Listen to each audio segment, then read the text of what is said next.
So still continuing this discussion on eating disorders, so trigger warning again. So I just also want to make a point to say that if anything I say has upset anybody today, there are support services out there. There is BEAT, which is a eating disorder like charity in the UK that you can seek support from.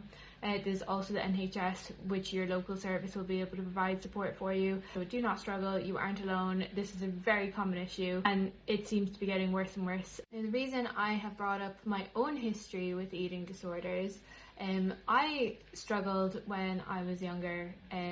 From about the age I was 12, had trauma to deal with, had anxiety, had depression, and then that all manifested later as an eating disorder. And I had that disrupt my life when I was 18, and it literally caused me to have the giant wake-up call that basically forced me to go get help and actually seek therapy for the first time. I did therapy from about the age of 18 to about the age of 23, on and off, and I have gone back since, and I think that that's healthy. I think that everybody should go to a therapist if you need to, and there are ways to seek out therapy that doesn't cost anything. For example, I got that through my work. There are other ways to get therapy as well though. There are support groups online. I find Reddit is a really good forum.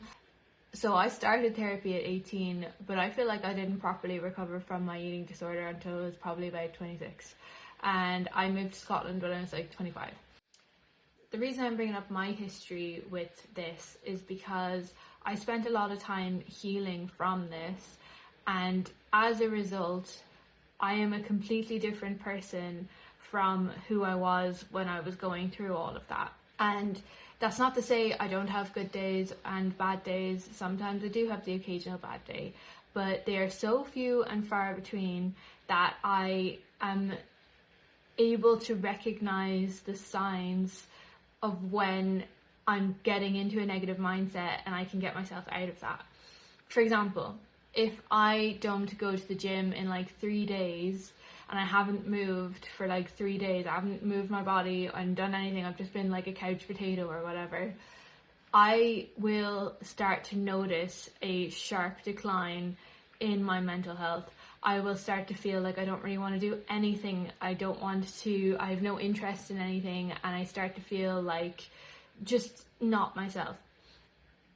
And at that point I'm like, okay, yeah, Kerri, you absolutely need to go to the gym right now. You need to move your body right now. You just need to fucking get out there and do some movement. And after I do that, it's like a reset for my whole mental health, where I feel on top of the world again and I have more zest for life. And that's why for me, exercise is a crucial component in maintaining equilibrium in my mental health. And that doesn't mean that the exercise I'm doing is any sort of rigorous routine or any crazy shit. It's literally just moving at all for half an hour. Having gone through the process that I've done to heal and recover from all this has given me a whole bunch of tools and skills that I can recall and use when I need to, if I feel like I'm being low. For example, if I have a thought that triggers me, if something comes up and somebody is says something, and my automatic reaction is to read that in a negative way and see it as, in one way, I'm trying to decipher intuitive feelings, and in another way, it's trying to keep my mind in check and not automatically assume the worst, which is what I used to do all the time when I was younger. I used to always think that people were just, I always assumed the worst because I had such a low self-concept and view of myself and low self-esteem that I couldn't believe that the worst was not the actual intended intention behind people's words or actions or whatever. And I made it was actually really self-centered. And that's the thing with any sort of anxiety disorder. At the core of them, and even depression as well. It's ironic because you feel like you hate yourself, but at the same time you are so self-absorbed and so concerned that everybody hates you and that everything is about you, when it's not. It's nothing to do with you, like, and it never usually does. And nobody actually gives a fuck about anything that you do in general. Like, they really don't. And they're just concerned about their own world and their own, you know, shit that's going on in their lives. But when you have an anxiety disorder and you have depression, you find a way to twist that and make it about you and how you are so hated. And it's so ironic because people don't think that, and you are so desperate for their validation because you are not giving it to yourself. But yeah, I used to do that all the time. I used to literally assume the worst and be in my head constantly and just like second guess like everything that people were saying and like have double meanings into everything that wasn't even real. And it was a shit way to live. It was exhausting, not gonna lie. And it wasn't even something I was consciously aware of that I was doing. I was so far gone in this mindset because I'd been doing it for so many years and I was so deep in those feelings. And so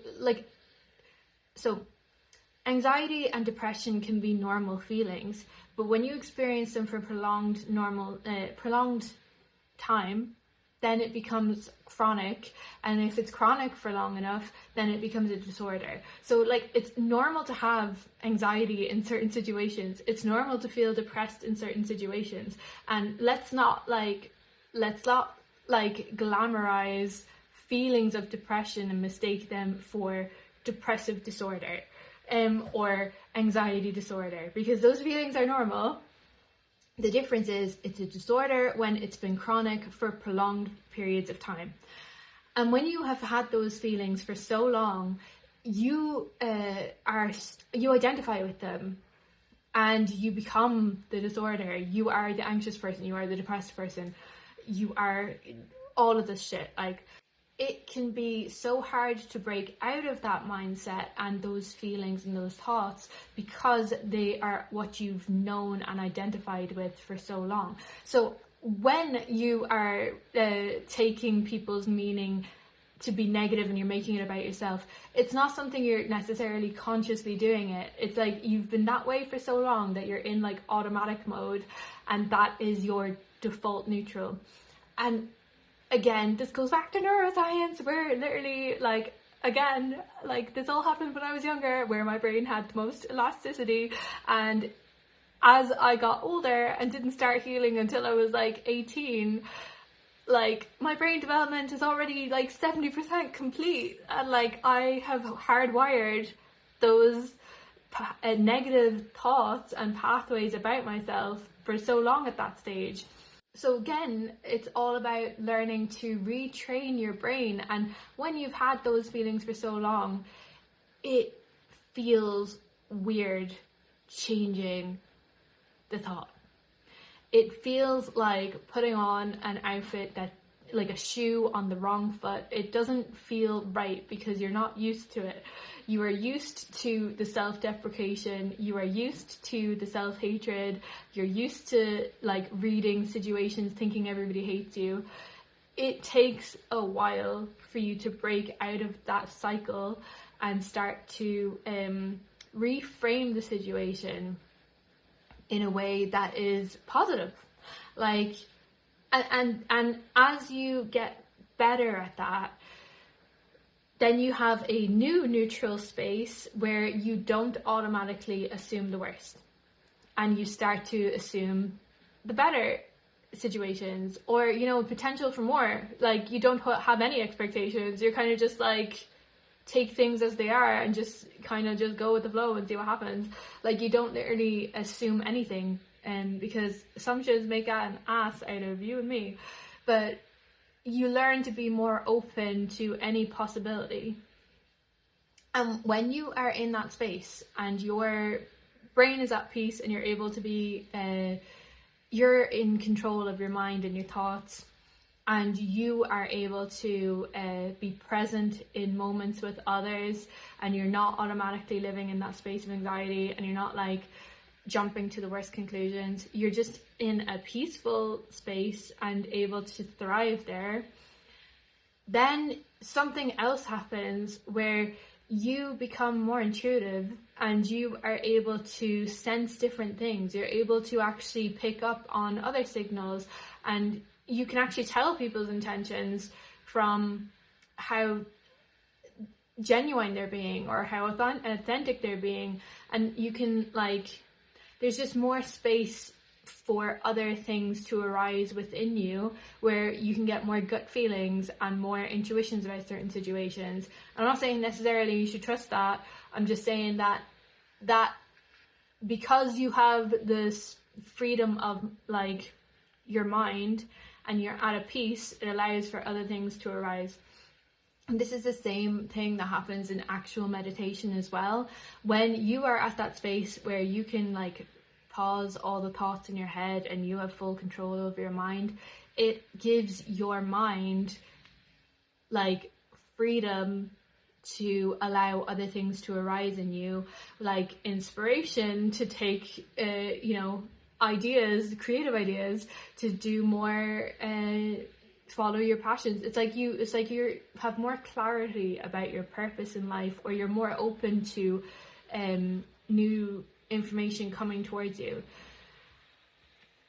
in, like, an inspiration kind of way, if that makes sense. Like, I don't want to say downloads, but this is what people will call it in certain communities, that you get these downloads, and it's just, you allow space for other things to arise in you, which is where most people want to be, because you are at a baseline of peace and a baseline of, like,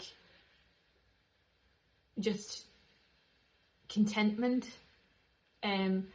regardless of what's happening in your life. And that's also a really key thing as well, that regardless, when you hit this space, regardless of how shit things go in your life, you know it's going to be okay.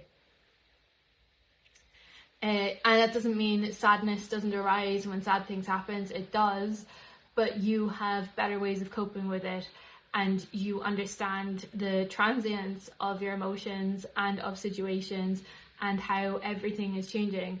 And that's the only constant in this life, is that, you know, there is no constant. I managed to come out all the other side of that after all that years of therapy and doing all that stuff. And now I'm in a space where I'm generally pretty happy with my body and where I am, and, like, my diet and everything now. When you've shifted and you're able to objectively not get triggered by certain things, you don't hold yourself guilty for overeating. You don't hold yourself guilty for not missing exercise. Your mindset has shifted from, oh, I need to do this because I'm not good enough. You feel good enough as you are right now, regardless of what state you're in. You're just like, yeah, this is great. I'm alive. I feel content. Like, I am ready for the day. I would only recommend following any sort of exercise plan when you're in that mindset where you're not doing this because you feel like you hate your body, you're not doing this because you feel like you deserve to be punished, or that you feel guilty that you don't look a certain way, and that you feel like you need to meet some certain standard or whatever. I would say only follow these kind of plans if your goal is genuinely health and fitness, and trying to improve your overall, like, well-being, and just, you're not doing this because you feel you have to. I mean, you kind of do have to for health and fitness in general, just for, like, general well-being. But what I mean is, you're not feeling like you have to meet some sort of arbitrary standard that's all based on appearance, for example. Or achieving an impossible standard that may not even be physically possible for you because your genetics could be wrong, you know. And this it comes down to so many different things. Like, like people who feel like they need to fix their body so they go and get plastic surgery. You don't need to do that. And honestly, like, the surgeons who allowed that should be held accountable for neglecting somebody who probably needed therapy and didn't actually need to get a BBL, you know. And the only reason they got that is because the Kardashians made it a beauty standard, who then later got it removed because they have the funding and the, you know, the resources to be able to do that.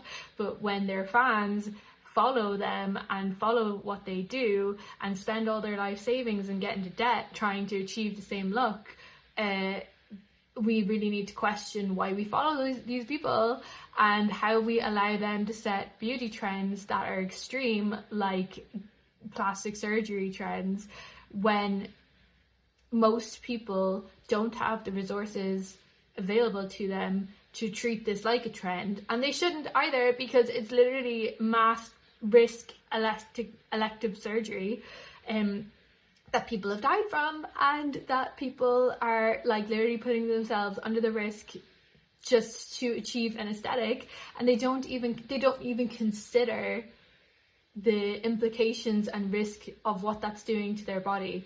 Like, if you suddenly add a huge amount of mass to your body, your heart is not gonna like that, okay? So if you're adding like 2 giant fucking breast implants or fucking bum implants, that is huge amounts of mass that have been suddenly added to your body. Like, that it's actually healthier to gain 300 pounds slowly over time for your heart than it is to have massive implants put in surgery and just have that change happen like that to your heart, because your heart just can't cope, right?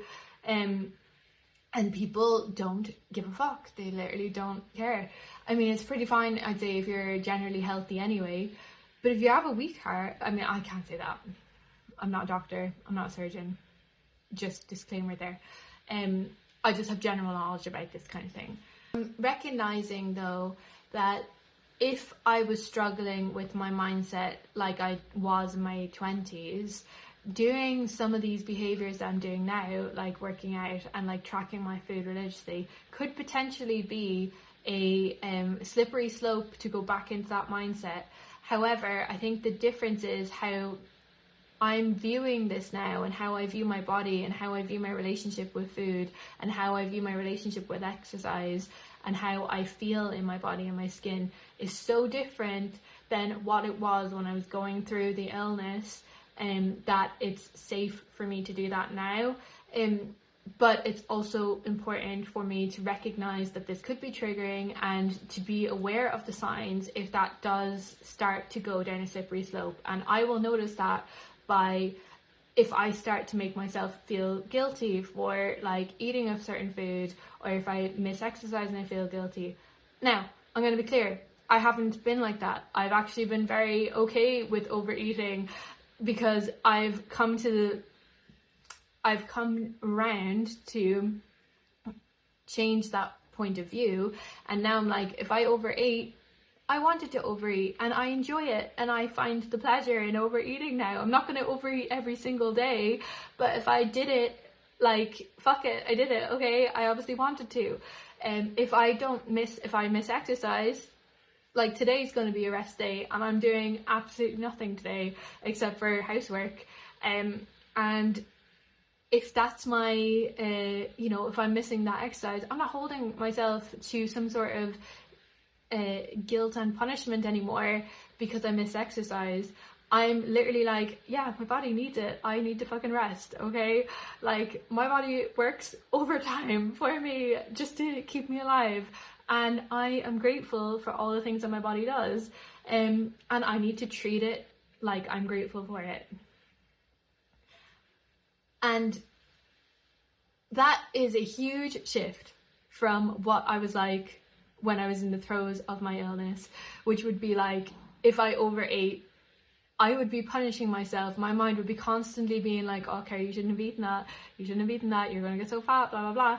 And I would be constantly torturing myself, like, over and over again in my mind, just like being the worst bully to me, then like anybody, like nobody can bully me more than I've bullied myself, okay? And same with exercise. If I missed exercise, I would literally like work twice as hard the next day and literally fucking die. And you know what the even more annoying thing about this is? No matter how much I exercised back then, I look in way better shape now than I ever did back then. And I feel like it's so funny because I was working so hard. Obviously I had a different goal in mind back then, and I didn't different perspective, but now I have such a much healthier perspective that it literally shows, you know, I'm literally in better looking overall since then. And it's like when you glow on the inside, you glow on the outside. And it's just it's wild because I worked so hard back then to achieve a certain aesthetic, and I look better now, and I don't work half as hard. I literally just enjoy everything that I do. I love working out because I love going to the gym, putting on my music and literally vibing. I love being able to do cool things with my body, like being able to be more flexible and being able to like lift my body in ways I've never been able to do that before, and it makes me think about all the other things that I want to do with it. And I love how I feel in my body when I'm just out and about walking, and if I put on nice clothes and I feel good in those clothes. And I love how like I just love feeling like I'm happy with myself, I'm happy in my body and happy in my skin, and that's such a refreshing feeling from what I was like when I was younger. So that's why it's safe for me to be doing these things now. And I just wanted to make this video to explain to people who also might be struggling with eating disorders and eating disorder adjacent behavior and mindsets. Please seek help. Please reach out to somebody. Please talk to professionals, because the thing that you're worried about, like not being perfect or trying, if you'll, you know, get skinny or get to your goal weight, then your life will be perfect. That's actually not the root cause of what is going on. There is deeper issues going on that need to be addressed. And they usually come down to like self-esteem, self-worth, not feeling good enough. And you need to know, if in case nobody has told you today, that you are enough. You are beautiful. You have a unique thing that only you can do in this world, and people in this world will love you for it. And you need to love yourself for that thing, for those people to be able to show up and recognize you. If you are not being true to yourself, those people can't see you. And you will forever be attracting like fake relationships and fake friendships and fake everything, because you're not actually like, you're not like honoring your own heart, and you're not honoring who you are and the unique flavor that you bring to this earth.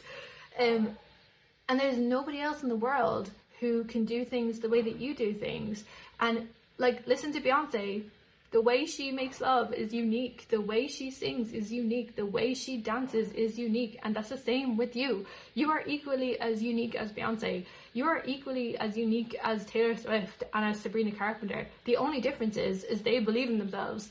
They honor that authenticity. And if you did that, you will be like them too.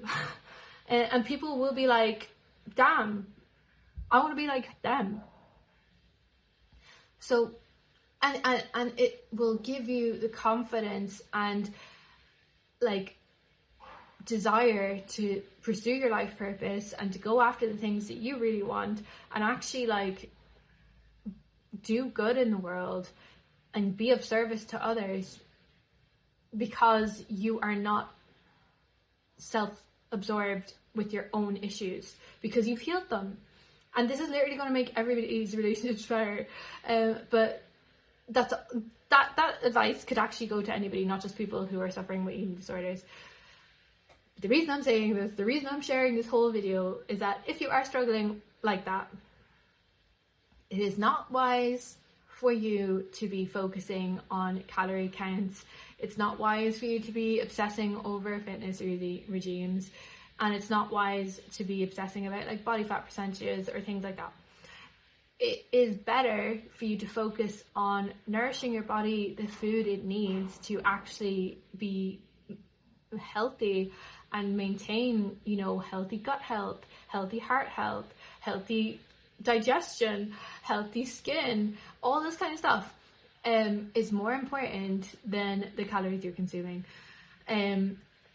Obviously, eat enough calories to be having energy throughout the day, because it's also important, but not, you like, what we eat is even more important than that. Like, you need foods to increase your immunity so you're protected from diseases as well. Like, there's so much, right? There is so much, and we really do not give our bodies enough credit.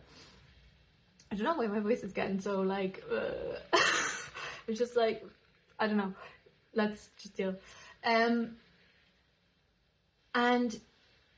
if you seek help, I promise you it gets better. I promise you that someday you will be looking back and recalling your stories of how you struggled and how you overcame that as well. And you will be helping people out there who are also struggling, because you know what it took. You know the benefit of what it's like to be where you are when you've healed, and how different your life is. And when you look back, you don't want anybody else to go through that. And that's what I feel. I feel like I do not want anybody else. Like, I feel so sad for my wasted youth. I feel like I could have had so many different, my life could be so different. I could have been literally on Game of Thrones before it was like a big deal. And my life could have been so different. It's not, obviously, and I'm okay with that. My life turned out so differently than anything I ever could have expected. And it's even better now. Like, I literally love my life right now. I love all the people who are in my life right now. I love how just things worked out the way that they did. It's kind of wild. And I've had so many opportunities since I have healed, even, and even like I think really since my 20s and everything, I've had so many amazing experiences that literally blow my mind half the time. Like, some of the things I think back on, I'm like, that was crazy. In a kind of good way, but also like, I have some stories, right? Okay. But that's so valuable compared to who I was when I was in the throes of my illness, where all I could think about and all I obsessed about was just like being a certain size, being skinny, being like achieving that impossible goal, worrying about that constantly, and not doing anything with my life. Literally just obsessing about that. Like, if I wasn't doing anything other than that. And it really just consumed my whole life and my whole existence. And it was a constant like worry, like no matter where I was or what I was doing, my thoughts were just constantly like worried what people thought of me, worried how I looked, worried what people would think of me if they saw me eating, worried about eating in front of others, literally all this bullshit. Like, I'm so sorry, young Kerri. I'm so sorry that we struggled like that. But we're never doing it again, so we're golden. And I'm so sorry to anybody else that is struggling right now. And I hope that you can get help and support if you need it, and that you are able to start your healing journey, because when you get to a place where you have that peace, you will do everything in your life to protect it. And I promise you, it will be worth it. So, yes, that's why I'm sharing all this. And yeah, nobody told you, you are loved.